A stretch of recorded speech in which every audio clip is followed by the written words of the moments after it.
नमस्कार मित्रांनो, विधानसभा निवडणुकीपूर्वीच शक्तीपीठ महामार्गाचा मुहूर्त. आता मुद्दाम सकारात्मक बातमी का अगोदर दाखवत आहे, कारण त्या अनुषंगाने 4 तारखेचं नोटिफिकेशन आहे. माझ्या अंदाजाने नांदेड जिल्ह्यातलं जमीन मोजणीसाठी पत्रक निघालेलं आहे. त्याच्यानंतर इचलकरंजीचं अधिसूचना असेल जमीन अधिग्रहणाची, किंवा बार्शी तालुक्याची प्रसिद्धीकरणासाठीची माननीय संबंधित गॅझेटेड ऑफिसरची नोटिफिकेशन असेल, किंवा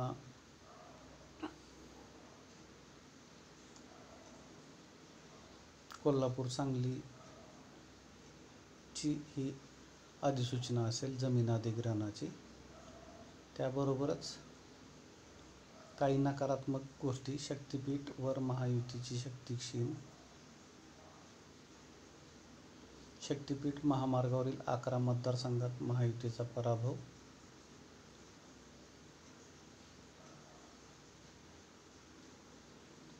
परत ही सकारात्मक लोकसभा संपताच शक्तीपीठची अधिसूचना. सकारात्मक म्हणजे ज्या दृष्टीने पाठपुरावा चालू आहे त्याच्यामुळे सकारात्मक म्हणतोय, आणि नकारात्मक म्हणजे गोष्टींना आधार आहे नाही आहे ह्या तारतम्यभावात नकारात्मक. शक्तीपीठ महामार्गाची अधिसूचना ही सकारात्मक समजू शकता. शक्तीपीठ महामार्गासंदर्भात उद्या सांगलीत शेतकऱ्यांची बैठक. काही विषय नाही, हा समजा लोकशाहीने पारदर्शक कारभारासाठीचा अधिकार आहे. शेतकऱ्यांचा विरोध तरी शक्तीपीठचे भूसंपादन कारवाई सुरू म्हटल्यानंतर त्या अर्थाने काय हरकत नाही तसं समजायला. शक्तीपीठ महामार्ग रद्द करण्याच्या हालचाली. लोकसभा निवडणुकीत फटका बसल्यानंतर महायुतीतील प्रमुख नेत्यांचाच प्रयत्न. तर अशा प्रकारे ह्या संभ्रमित करणाऱ्या बातम्या, संभ्रमित म्हणजे सर्वसाधारण नागरिकांना. बाकी आता याचं 2-3 प्रकारे विश्लेषण करण्यात येईल. सगळ्यात महत्त्वाचं म्हणजे सकारात्मक नकारात्मक एवढ्यासाठी की आता जे काही अधिसूचना आहे, राजपत्र म्हणजे आता हे राज्य शासनाचं आहे म्हटल्यानंतर राज्यपालाच्या दिशानिर्देशानुसार कारवाईचा पाठपुरावा असतो.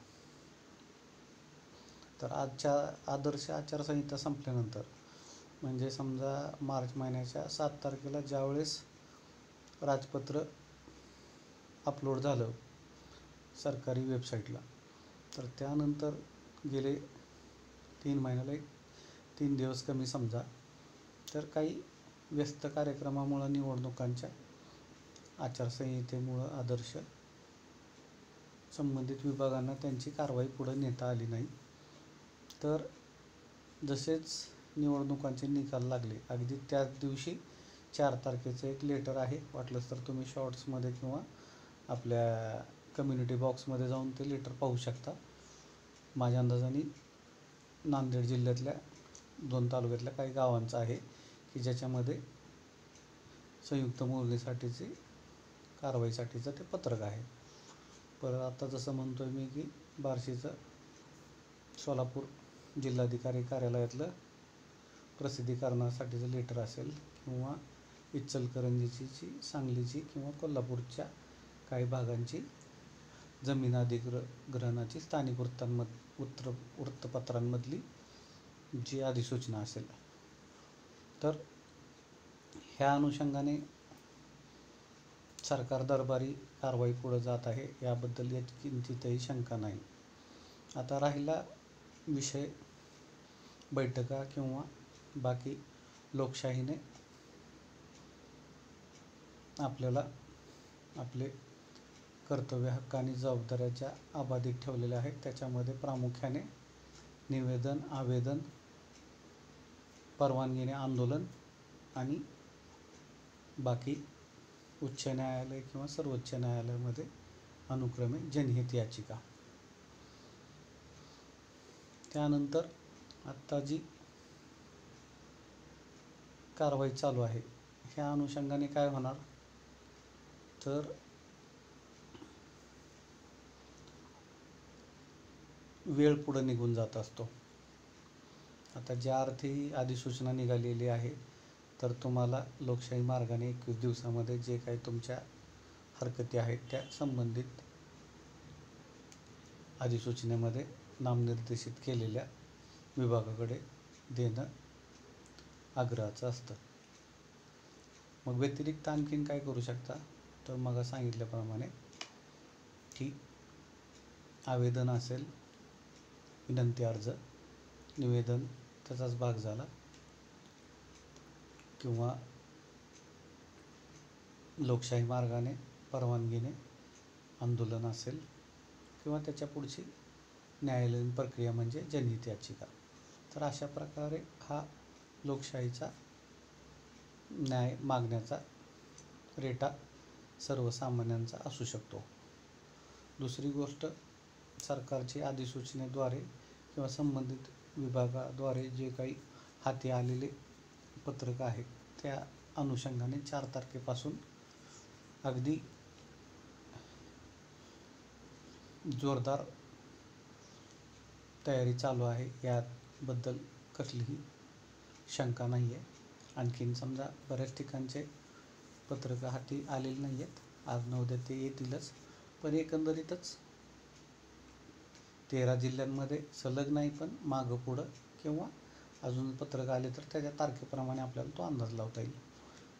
मग आता आजचा हा व्हिडिओ बनवायचं प्रामुख्याने कारण काय, तर आता आदर्श आचारसंहितेमुळे काही काळ व्हिडिओ बनवायला बंधन होतं. तर काही ठिकाणी खाजगी दलालांमार्फत अधिग्रहित गट मालकांकडे जमिनीच्या विक्रीचा रेटा चालू झालेला आहे. म्हणजे संभ्रम, नकारात्मक ह्या गोष्टी का सुरुवातीला म्हटलं की सगळ्यात महत्त्वाचा मुद्दा काय आहे की लाभार्थी किंवा बाधित शेतकरी, भूमिपुत्र, कष्टकरी, जमीन मालक किती. मग त्या अनुषंगाने कारवाईला तर सुरुवात झालेली आहे. दलालांमार्फत जमीन विक्रीसाठी दबाव निर्माण झाल्याच्या काही फोन, घटना माझ्यापर्यंत आलेल्या आहेत.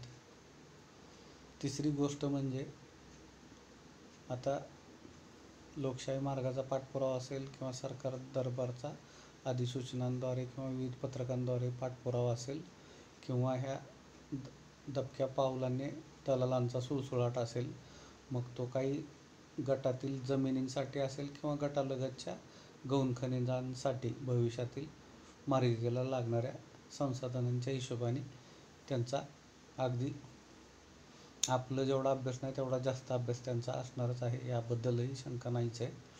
बाकी कोणाला काही शंका असेल तर नागपूर रत्नागिरीमध्ये ताकविकी तालुका तुळजापूर सर्च करावं, तिथं कुठल्या प्रकारे जमीन घोटाळे झाले ते तुमच्या लक्षातच येतील.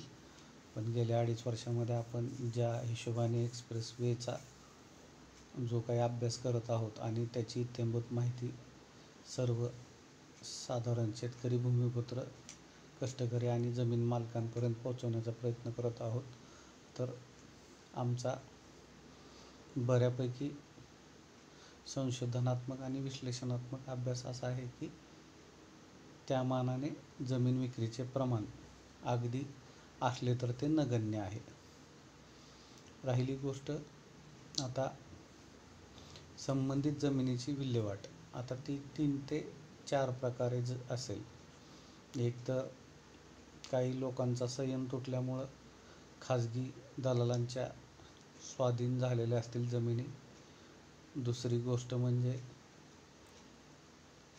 या अधिसूचना किंवा वेगवेगळ्या पत्रकांद्वारे आगाऊ प्रस्ताव देऊन परत लवादात जायची तयारी असणारा दुसरा गट, जे काही नुकसान भरपाई किंवा मावेजा आहे तो उचलून लवादात जाणारा दुसरा गट. तिसरा म्हणजे लोकशाही मार्गाने निवेदन, आवेदन, आंदोलन किंवा जनहित याचिकेद्वारे पाठपुरावा करून वाट पाहणारा गट. आणि सगळ्यात महत्त्वाचा म्हणजे जो असेल तो, की जो फक्त इकडं यूट्यूबला काय आहे, व्हॉट्सअपला काय आहे, फेसबुकला काय आहे, टेलिग्रामला काय आहे, आणि काही वादातले किस्से, की जे फक्त न्यायालयीन कक्षेमध्ये न्यायप्रविष्ट अशी प्रकरणे आहेत, असे मुद्दे. तर अशा प्रकारे 2-3 टप्प्यामध्ये सगळी माहिती मी आपल्यासमोर ठेवण्याचा प्रयत्न केलेला आहे. बाकी आपण आपल्या सद्विवेक बुद्धीप्रमाणे स्थानिक पातळीवरती प्रत्येक गोष्टीची पडताळणी करून पाहावी, जे की मी पहिल्यापासून शक्तिपीठ एक्सप्रेसवेच्या बाबतीत सांगत आलेलो आहे, की आमच्या हाती जी माहिती आहे ते आम्ही तुमच्यासमोर ठेवायचा प्रयत्न करतो. बाकी तुम्ही तुमच्या स्थानिक लेवलला ती पडताळून पाहिजे. आणि आपली जी टॅगलाईन आहे, दिखावे पे मत जाओ, अपनी अकल लगाओ, पहिले इस्तेमाल करे फिर विश्वास करे, या आशयाने तुम्ही आता सुज्ञ आहात. जे काही आपले व्ह्युअर्स आहेत जुने, त्यांना हे माहिती आहे. नवीन असतील त्यांनी सगळे व्हिडिओ पाहावेत, कारण एक्सप्रेसवे संदर्भात कुठला संदर्भ कुठल्या बातमीचा कधी कुठल्या ह्याच्याशी लागेल हे सांगता येत नाही. ठीक आहे. नेहमी लांबी, रुंदी, उंचीबद्दल बोलतच होतो मी, जलसंधारणाबद्दल. आजचा व्हिडिओ विशेष करून त्या अनुषंगाने आहे. तर आता काही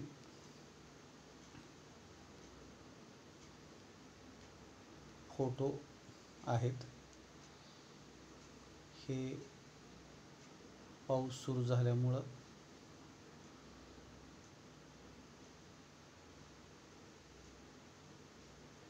मार्गिकेच्या परिसरातील आहेत.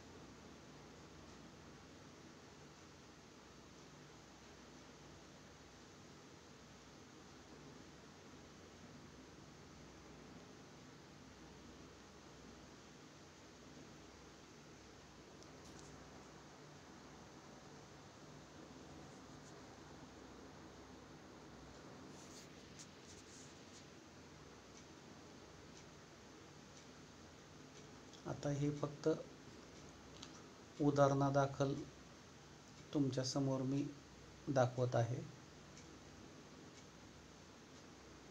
तर प्रत्येकाने आपापल्या स्थानिक पातळीवरती पावसाळ्यादरम्यान अशी काही परिस्थिती ओढावते का, ओढावत असेल तर त्या परिसराचे फोटो, व्हिडिओ आणि त्याचं गुगल लोकेशन, शक्यतो गुगल टॅगिंग करून पाठवता येत असेल तर ठीकच आहे.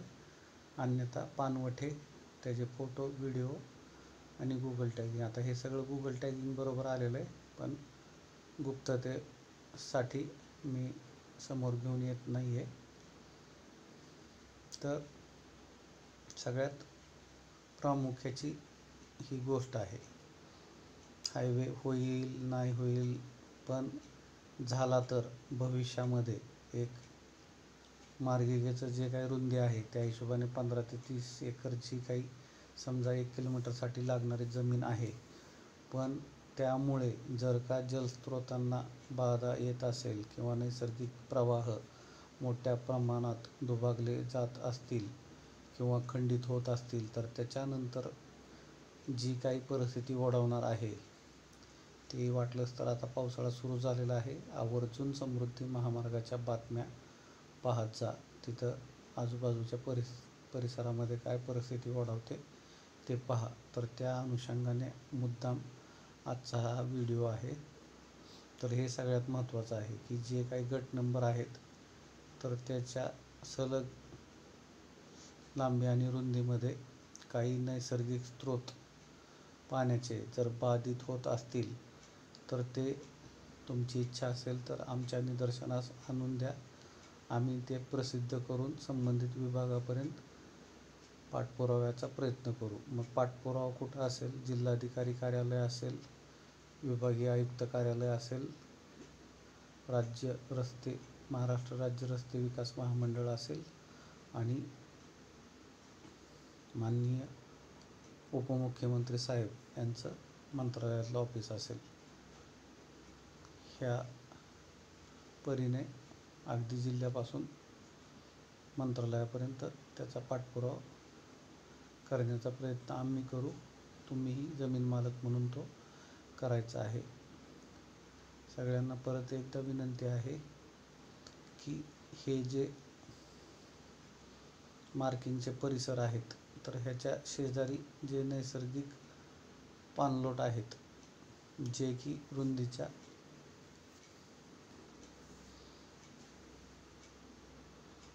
परिसरात आहेत आणि त्या जलस्रोतांची तुमच्या जलसंधारण खात्यामध्ये जाऊन त्याची जी काही ग्रीन लाईन आहे, ब्ल्यू लाईन आहे, रेड लाईन आहे, हरित रेषा, नील रेषा किंवा ताम्र रेषा जी काय असेल, त्यातली मला काही एवढी माहिती नाही, तर त्या अनुषंगाने त्याचा पाठपुरावा करा.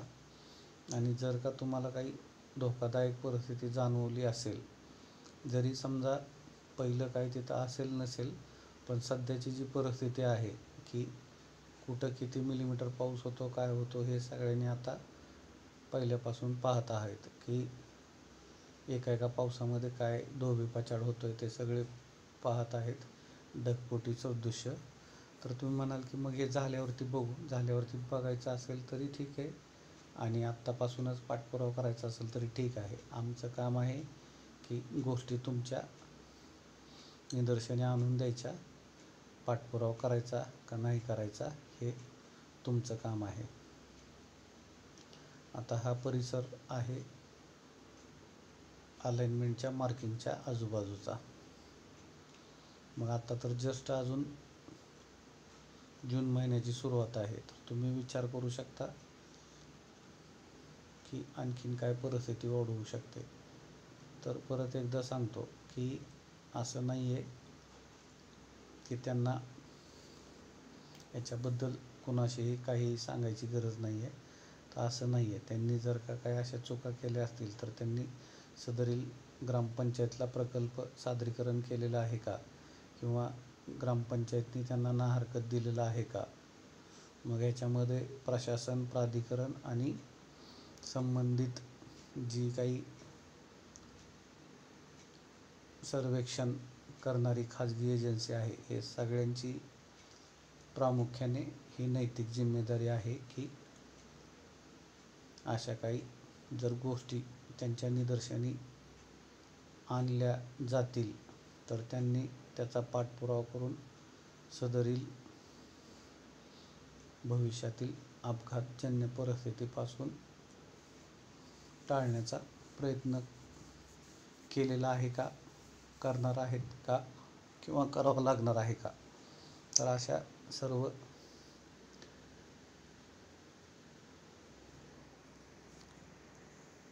अशा सर्व परिस्थितीचा ठोकताळा त्यांना घ्यावाच लागेल, याबद्दल शंकाच नाही आहे.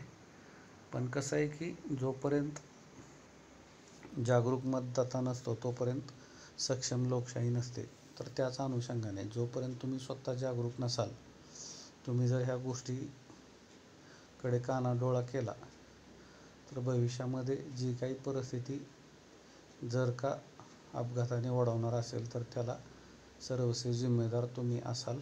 आणि परत वराती मागून घोडं मिरवण्यात काही मजा नसते. आणि 1 किलोमीटरच्या 15 ते 30 एकरच्या जमिनीच्या मागे परत किती एकर का शेकड्यामध्ये किंवा 1000 एकरामध्ये ते नुकसान असेल, ह्याचा अंदाज तुम्हीच घ्यायचा आहे. आणि राहिली गोष्ट, असे जर काही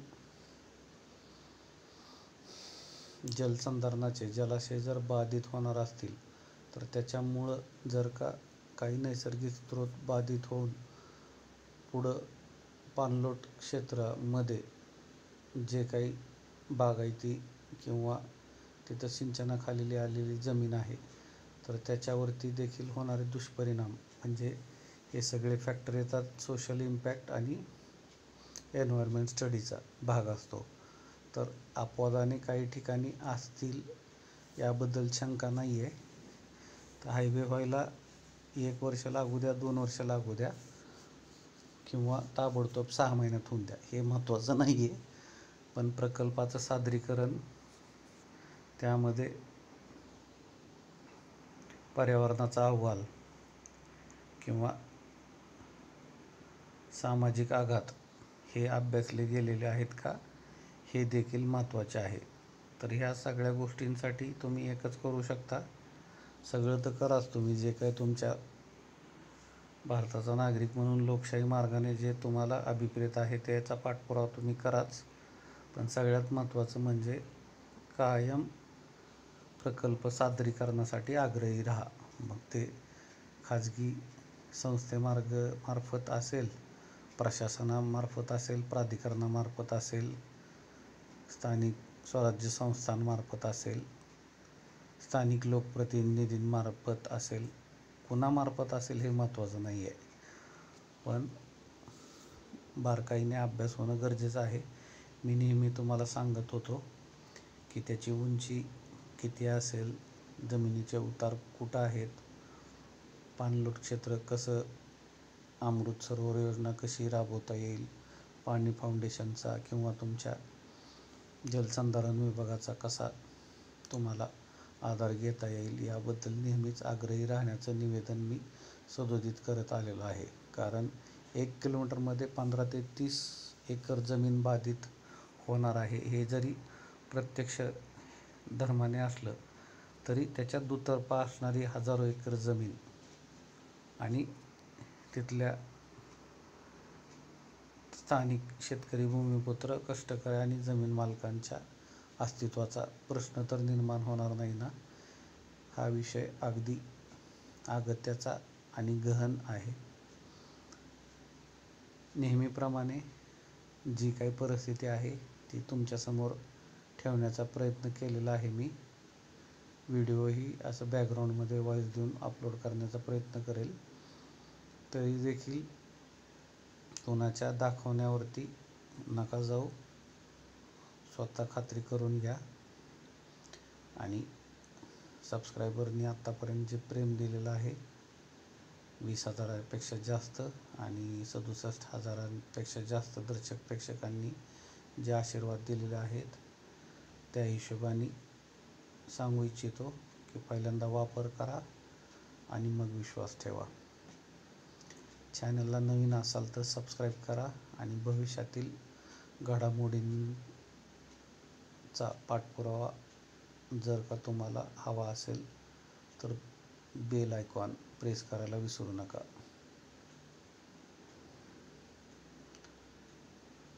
तीन चार गोष्टी प्रामुख्याने. मार्गिकेचा जो परिसर आहे, पावसाळा सुरू झालेला आहे. आज न उद्या, आत्ताच बातमी पाहिली रेणा नदीची किंवा नांदेड जिल्ह्यातल्या अतिवृष्टीची. आता काय प्रत्येक जिल्ह्याचं ह्याचं नाव घेत बसत नाही.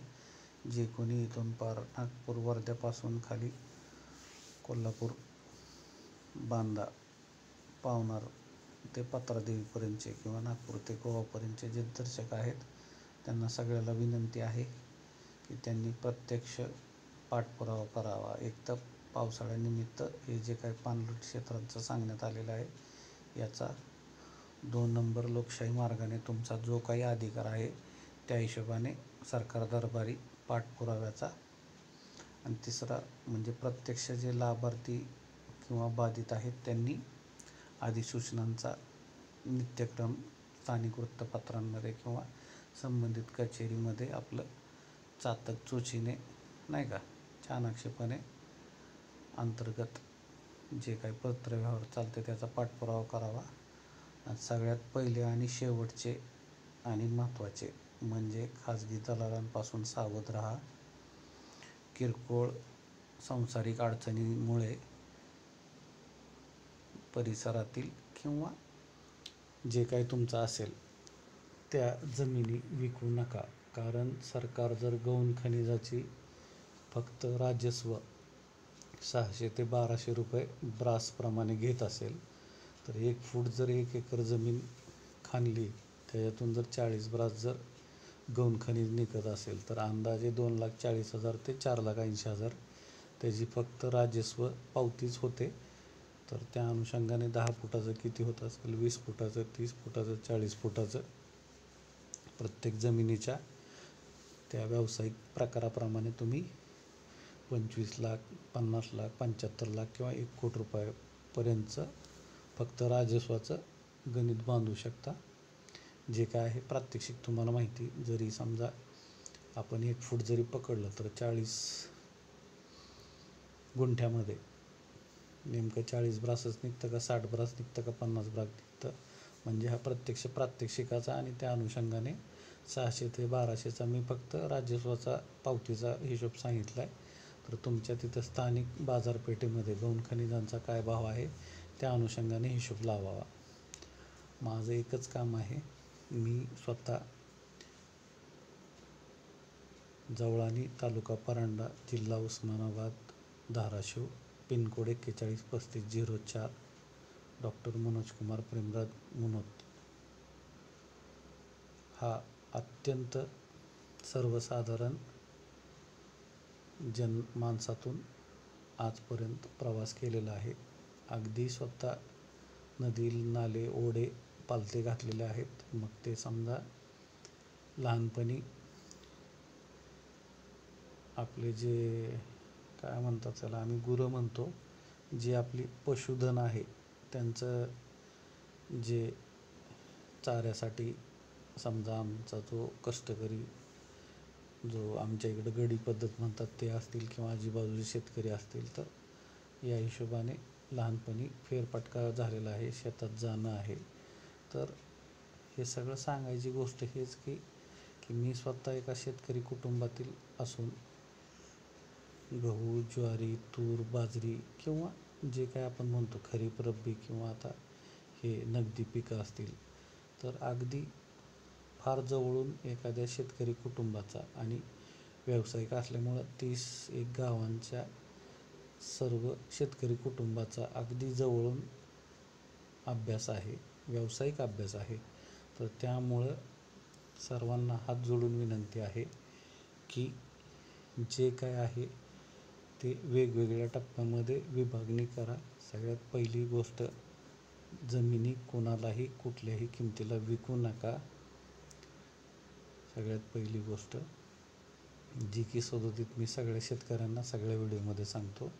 दुसरी गोष्ट, लोकशाही मार्गाने तुम्हाला जे काही कर्तव्य, जबाबदाऱ्या आणि हक्क आलेले आहेत त्या हिशोबाने तुमच्या न्याय मागण्यांसाठी संविधानिक, वैधानिक आणि न्यायप्रविष्ट मार्गाने पाठपुरावा करा. तिसरी गोष्ट, अधिसूचना असतील, कुठले पत्रव्यवहार असतील तर ह्याच्याकडे दुर्लक्ष करू नका, कारण त्यांचीसुद्धा एक क्रमवारी असते. आणि चौथी गोष्ट म्हणजे हे जे काही परिसरातील पानवटे आहेत तर ह्याच्याकडेही दुर्लक्ष करू नका, कारण आपल्याला पुढं जाताना पुढं पाठ आणि मागं सपाट असं व्हायला नको आहे. मराठीतली म्हण आहे, आपल्याला पुढं जायचं आहे पण ते सर्वांना मिळून जायचं आहे. वेळ पडली तर हळूहळू का होईना, महत्त्वाचं हे नाही, घाई गडबडीत धोपटघाईने आपल्याला पुढं जायचं नाही आहे. आपल्याला सगळ्यांना मिळून पुढं जायचं आहे, कसलीही गडबड नाही आहे. वेळ लागू द्या. ज्यावेळेस एका मुठभर लोकांच्या फायद्यासाठी जर सामान्याचं नुकसान होणार असेल तर ते त्या प्रकल्पाचं फेल्युअर म्हणजे काय म्हणतो त्याला, की तो प्रकल्प यशस्वी नसून अपयशी ठरतो. आता कुठला प्रकल्प आहे, कुणी केलेला आहे हे तुम्हाला माहिती आहे. मगच मी नामोल्लेख केलेला आहे. त्याचं त्या सारखं नाव घेणं त्या बिचाऱ्याचं मलाही चांगलं वाटत नाही आहे. धोपटघाईने समजा पहिला प्रकल्प होता समजा म्हणून ठीक आहे, बऱ्याच काळानंतर पहिला होता पुणे मुंबई एक्सप्रेसवे, त्याची परिस्थिती अभ्यास करा. समृद्धी महामार्गाची परिस्थिती अभ्यास करा. आज आजूबाजूच्या जमिनीमध्ये पावसाळ्यामध्ये काय परिस्थिती असते. परत एखाद्या मार्गिकेला ठराविक अंतरानंतर जी काही वेसाईड ॲम्युनिटी असतील, इंटरचेंजेस असतील, ह्याची काय परिस्थिती असते. तर अभ्यासासाठी पुणे मुंबई एक्सप्रेसवे हायवे किंवा समृद्धी हायवे हा MSRTCचाच आहे, महाराष्ट्र राज्य रस्ते विकास महामंडळाचा. हा अभ्यासासाठी घ्या. स्वतः सुजाण बना. थोडं प्रत्येक गोष्टीचा अभ्यासू दृष्टिकोन ठेवा. नुसतंच किती पैसे येतील आणि काय येतील आणि मी कधी थार घेईल आणि कधी जाळंदूर बरोबर काढल, ह्या स्वप्नातून थोडं बाहेर या. थोडंसं प्रगल्भ विचारसरणी ठेवा. कारण येत्या काळामध्ये गौण खनिजावरती का मी आज मुद्दाम व्हिडिओ घेतला आहे, कारण भविष्यातली अर्थव्यवस्था ही आता इथेनॉलकडून हायड्रोजन म्हणजेच पाण्याचं इंधन म्हणून वापर करणारी असणार आहे. जागतिक लेवलच्या काही कंपन्या जसे की टोयोटा कंपनीने तर भीष्म प्रतिज्ञाच केलेली आहे की ते आता कार्बन उत्सर्जन शून्य कसं करता येईल या अनुषंगानेच ते पाठपुरावा करत आहेत. सरकारचीही मध्ये एक पॉलिसी डिक्लेअर झालेली आहे, ते पण बहुतेक कम्युनिटी बॉक्समध्ये टाकल किंवा त्याचा एकदा व्हिडिओ बनवेल. स्टेटसला टाकलं होतं. बऱ्याच जणांनी जुन्या ज्यांच्याकडं नंबर सेव्ह असेल त्यांनी पाहिलेलं असेल. तर सांगायचं तात्पर्य एवढंच की कृत्रिम बुद्धिमत्ता असेल, इलेक्ट्रिक म्हणजे विद्युत, EV म्हणजे विद्युत वाहनं असतील, किंवा आपल्या इंधनामध्ये E20 म्हणजे 20% इथेनॉलचं मिश्रण असेल. आता साखरेच्या विषयाकडे काय जात नाही, जागतिक उत्पादन त्याचं काही पॉलिसी बॅन वगैरे, ते आपलं शेतीचा तो एक 3 विषय आहेत डोक्यात. त्यातला हा शेवटचा आहे. 2 विषय शेवटी क्लोज करतो आणि कमेंटमध्ये तुम्ही लिहा की त्याच्यावरती तुम्हाला आणखीन चर्चा हवी आहे का नाही. तर इथेनॉल 20%चा विषय असेल, किंवा आता येऊ घातलेलं कृत्रिम बुद्धिमत्ता म्हणजे AI टेक्नॉलॉजीच्या आधारे जग आता फारच स्पर्धात्मक आणि गतिशील होणार आहे. तसेच जे की हायड्रोजन म्हणजे H2 इंजिन, मग त्याच्यामध्ये फक्त पाण्यावरती चालणारी वाहनं किंवा हायड्रोजन गॅस, जसं आपण CNG भरतो तसं हायड्रोजन भरून चालणारी वाहनं, किंवा हे दोन्ही संपल्यानंतर पर्यायी EV, जसं आपण हायब्रिड मॉडेल बघतो आता. जी काय पेट्रोल गाडी आहे समजा, ती चालत चार्ज करते आणि मग शहरी भागात बहुतेक ती गाडी विद्युत पुरवठ्यावरती चालते. तर ह्या सगळ्या गोष्टी आता काय अवघड नाही आहेत.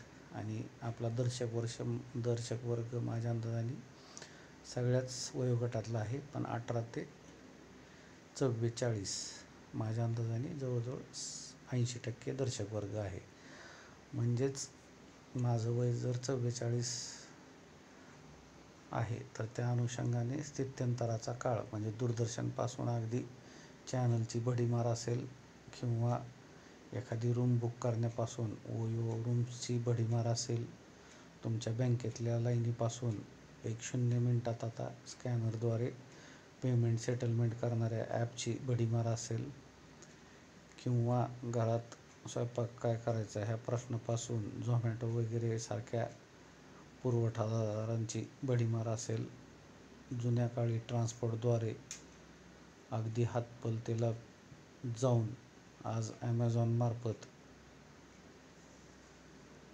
तुम्हाला माल पोचवण्याची भडीमार असेल.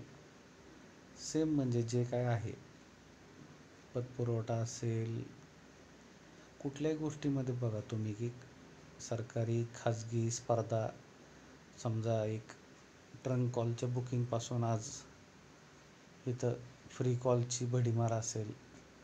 तर एक तुम्हाला स्थित्यंतर सांगायचं आहे मला की पहिलं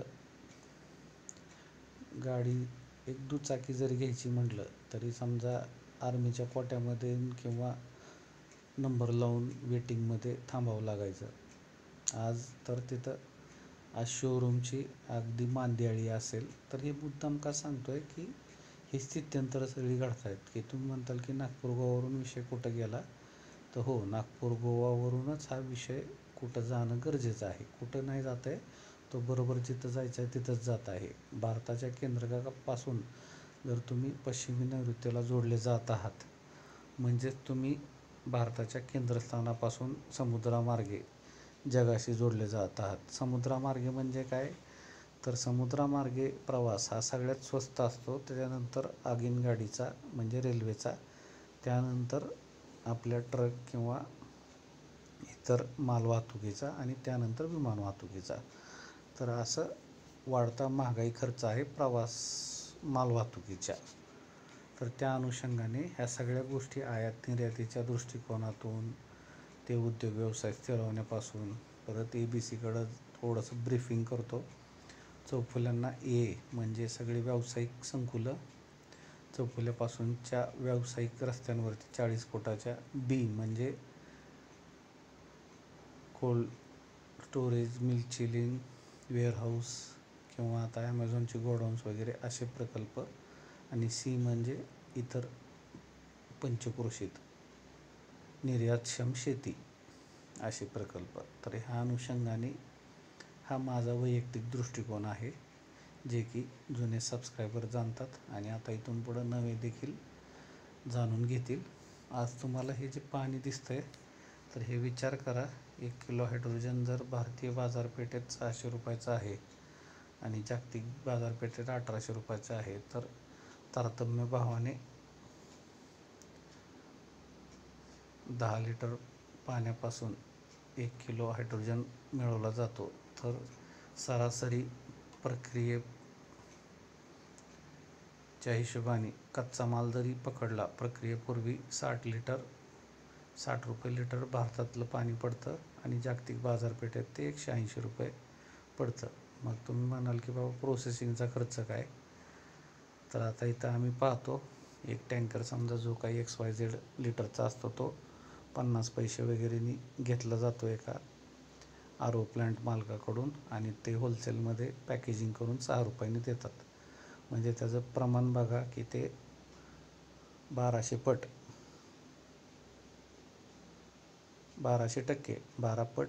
त्याच्यामध्ये नफा असतो. मग खर्च वगळता जे काय असेल ते. तर त्या अनुषंगानेच इथं देखील तुम्ही ढोबळ मानाने विचार करायचा म्हटलं तर 1 किलो ऊस उत्पादन करण्यासाठी किती लिटर पाणी लागतं. आणि भविष्यामध्ये जर असे पाणवठे जर तुम्ही जिवंत ठेवू शकला आणि हायड्रोजनचे 2 गोष्टी मी तुम्हाला सांगू इच्छितो की हायड्रोजन हा वाहून नेण्यासाठी फार खर्चिक आहे. त्यामुळे जर का ऑफिशियली जरी ह्यांनी सांगितलं 40,000 गाड्या जातील, 50,000 जातील, तरी तारतम्य भावाने ह्या रोजच्या गाड्या झाल्या, तर त्या अनुषंगाने जे काय असेल, तर जी काही टक्केवारी असेल हळूहळू जरी पकडली, पेट्रोल डिझेलवरून EVवरती स्विच होणारी आणि भविष्यात कार्यक्षम आणि स्वस्त इंधन म्हणून हायड्रोजनवरती स्विच म्हणजे काय म्हणू शकतो आपण, नवीन निर्माण होणारी किंवा स्थित्यंतरित किंवा स्थलांतरित होणारी. तर अशा वेगवेगळ्या अनुषंगाने ह्या सगळ्या गोष्टी आहेत. तर कधी ना कधी आता सांगायचा भाग म्हटलं तर ज्यावेळेस एखादा व्यावसायिक बाटलीबंद पाणी विकायला लागला असेल, तर त्यावेळेस त्याला येड्यातच काढलं असेल. पण आज सर्रास आपण पाहतो की कुठलंही जलजन्य आजारांपासून दूर राहायचं असेल, तर कमीत कमी आपण प्रवासादरम्यान तरी घरून नेलेलं पाणी संपल्यानंतर बाटलीबंद पाणी विकत घेतो. तर त्या अनुषंगाने लक्षात ठेवा की मी जे सांगत आहे ते अगदीच होणार नाही अशातलं भाग नाही आहे. जसं घरचं संपलं की तुम्ही प्रवासात बाटलीबंद पाणी घेता, तर त्या अनुषंगाने तुम्ही जरी घेतलं नाही तरी जगामध्ये आज बरेच लोक आहेत की ज्यांच्यासाठी भविष्यातली अपरिहार्यता असेल. तर कच्चा माल म्हणून आता तुम्ही ह्याला गौण खनिजात पकडता का कशात पकडता त्याला मला माहीत नाही, पण इथून पुढचं तुम्हाला तेच सांगणं आहे की माती असेल, मुरुम असेल, डबर असेल, पाणी असेल किंवा नागपूरच्या पुढच्या प्रदेशातलं जे काही खनिज संपन्न भाग असेल, तर तिथून जो काही याचा प्रवास आता आयात निर्यातीमध्ये होणार आहे. नागपूरचं मुद्दामून नाव घेतलं कारण नागपूरपासून गोंदिया, नागपूरपासून चंद्रपूर आणि नागपूरपासून गडचिरोली हे 3 हायवे देखील आता प्रस्तावित आहेत. त्याचबरोबर पुणे रिंग रोड असेल, नांदेड जालना असेल, किंवा प्रस्तावित पुणे छत्रपती संभाजीनगर असेल, पुणे बेंगलोर असेल, किंवा मुंबई गोवा असेल, आणि आपला हा शक्तिपीठ असेल, तर हे असं अखंड महाराष्ट्राला पूर्ण एक्सप्रेसवेमध्ये विणलं जाणार आहे. तर त्या अनुषंगाने बऱ्याच म्हणजे महाराष्ट्राच्या GDPला सुद्धा हातभार लावणाऱ्या, मग जमीन अधिग्रहण असेल, त्याच्यातून बाकी सगळं इन्फ्राचं बूम असेल, किंवा सगळे तुम्ही त्या अनुषंगाने तुम्ही गृहीत धरू शकता.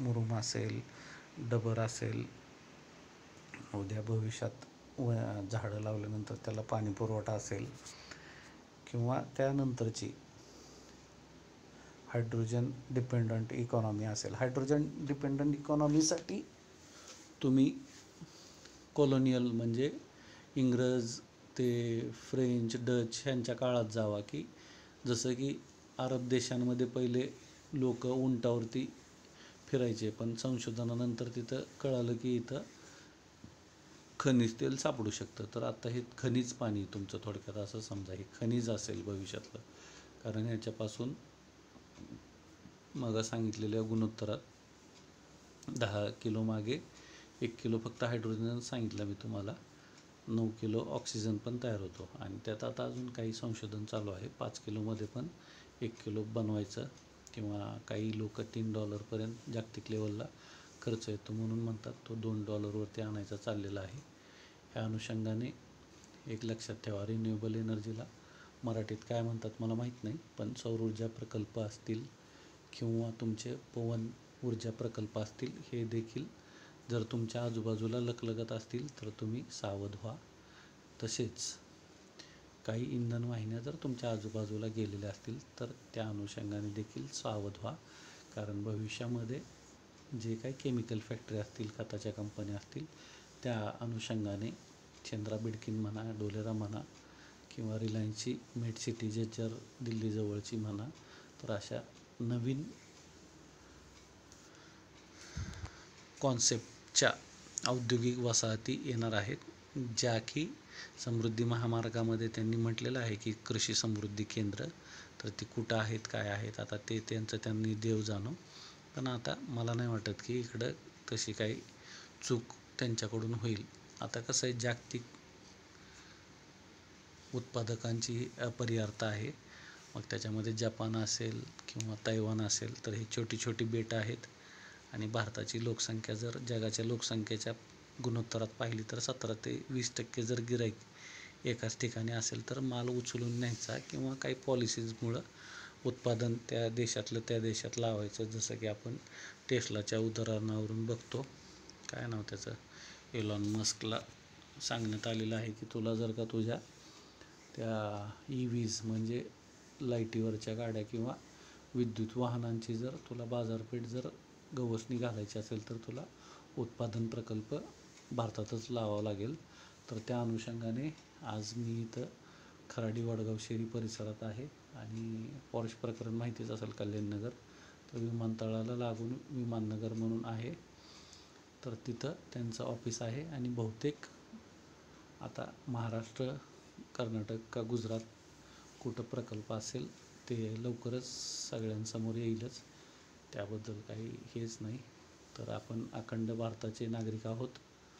काय अपरिहार्यता मी प्रत्यक्ष अजून कोणाशी बोललेलं नाही आहे, पण विषुववृत्ताच्या वरचा जो भूभाग आहे तो सगळा समुद्रापासून दूर आहे, त्यामुळं मालवाहतूक खर्च जास्त आहे.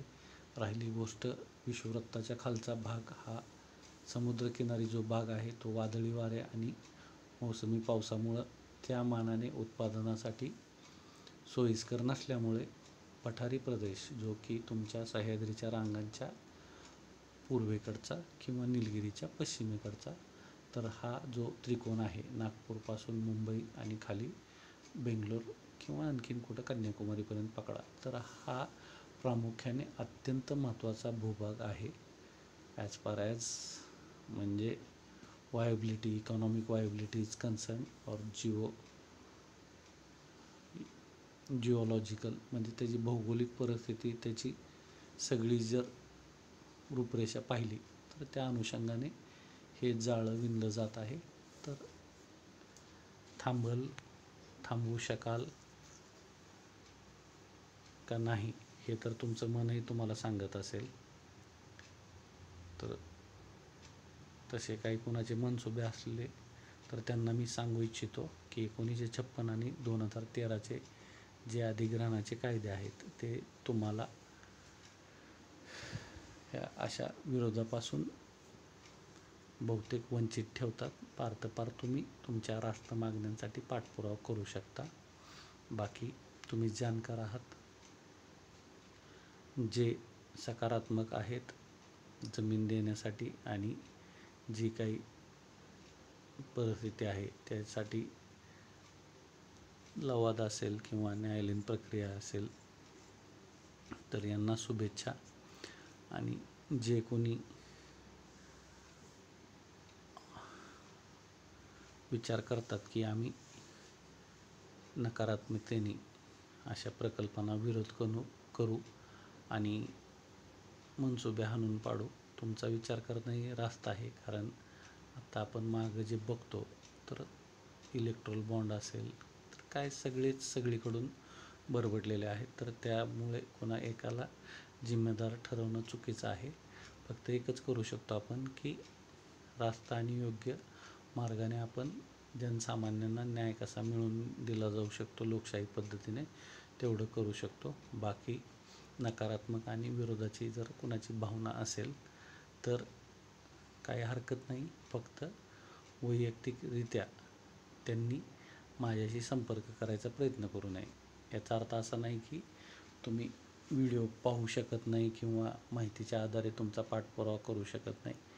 मित्रांनो, अवश्य करा. तुमची जी काही पुढची लढाई आहे, हार जीत हे म्हणू शकत नाही मी, कारण आपल्याला सगळ्याला मिळूनच ते पुढं जायचं आहे.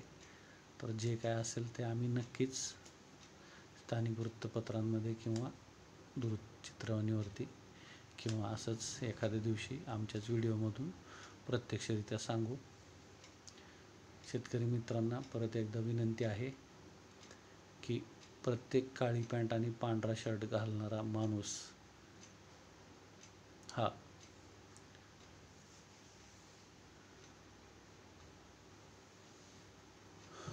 कायदे पंडित नसतो. तर थोडं सावध राहा. आज मार्केटमध्ये शेतकऱ्यांची फसवणूक करणारे असे स्वयंघोषित पांढरपोशे काही माणसाच्या वेशातले श्वापद फिरत आहेत. तर अशा सर्व म्हणजे तुम्हाला चुकीची भूलथापा आणि आमिष दाखवून बळी ठरवणाऱ्या लोकांपासून थोडंसं सावध राहा. तसेच बाकी पेपरमध्ये आपण वाचतो कुणाशीही OTP वगैरे शेअर करू नका आणि कुठल्याही गुंतवणुकीच्या योजने खातीर आपला कष्टाने घामाने कमवलेला पैसा कुणाच्याही हवाली करू नका. परत एकदा सांगतो, बराच व्हिडिओ लांबलेला आहे. दाखवण्यावरती जाऊ नका. दिखावा पे मत जाओ, अपनी अकल लगाओ. पहिले इस्तेमाल करे फिर विश्वास करे. आज ज्या काही बातम्या वाचल्या तर स्थानिक लोकप्रतिनिधींचं आज ह्या प्रश्नाकडे लक्ष आहे याचा मला आनंद होत आहे. तरी तुमच्या स्थानिक लेवलला तुम्ही अशा लोकांच्या संपर्कात राहून जे की जनतेमध्ये वावरणारे, मिसळणारे आणि लोकशाही मार्गाने तुम्हाला विधानसभा किंवा लोकसभेला जे प्रतिनिधित्व करणारे आहेत अशा लोकांवरती नक्कीच विश्वास ठेवून गोष्टींचा लोकशाही पद्धतीने पाठपुरावा करा. तुम्हाला कुठंतरी माळावर भेटायला येणारा किंवा तुम्हाला कुठंतरी आडरानात बोलवून घेणाऱ्या परत एकदा सांगतो की स्वयंघोषित शेतकरी नेत्यापासून सावधान. जे काय आहे जगजाहीर आहेत अशांबद्दल नक्कीच विश्वासार्हता सगळ्यांची आहे, त्याबद्दल कसलीच शंका नाही आहे. बऱ्यापैकी आज सगळे नावं कवर झालेले आहेत. पण या व्यतिरिक्त जर कोणी स्वतःला शेतकरी नेता म्हणून तुम्हाला कुठंतरी भेटायला बोलवत असेल किंवा तुम्हाला येऊन कुठंतरी भेटत असेल आणि तुम्हाला लक्षात येतं आहे की पैशाची मागणी करत असेल कुठल्या तरी पाठपुराव्यासाठी, तर अशा लोकांपासून थोडं सावध राहा. बाकी आजपर्यंत तुम्ही वावरत आहात समाजात, सगळ्यांना ओळखता, त्या अनुषंगाने सगळ्यांसोबत राहा, पाठपुरावा करा आणि तुम्हाला तुमच्या पाठपुराव्यामध्ये जी काही मदत लागेल तर त्यासाठी स्थानिक लेवलला तुमच्या इथं सगळी यंत्रणा सज्ज आहे. असं इकडून तिकडून कुठून कोणी येऊन भूलथापा देऊन जर का तुमची फसगत करत असेल तर याला देखील सर्वस्वी जिम्मेदार तुम्हीच असाल.